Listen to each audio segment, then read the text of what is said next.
Well, I hope that you've learned a lot about by sampling some of these smaller religious traditions.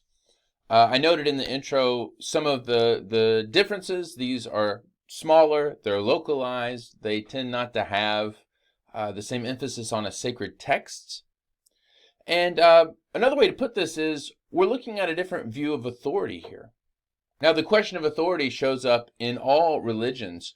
Who decides what we should do or what we should believe?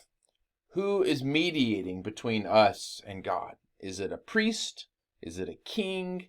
Is it a wise person or a sage? Is it a shaman?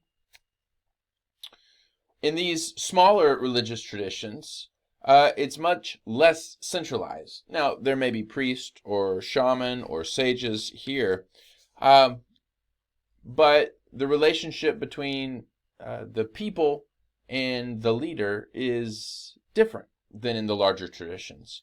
You're not going to find a pope, for example, or a caliph in these localized traditions, which raises a question about authority. Who does make these decisions? Who should be able to lead?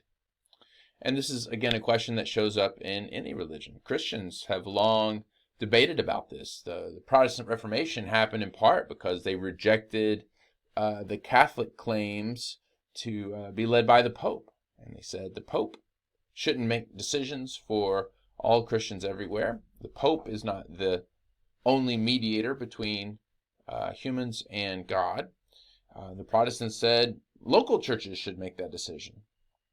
But then within Protestantism, there was a question of who's going to make that decision locally. Is it going to be a bishop? Is it going to be elders? Should the whole congregation vote democratically?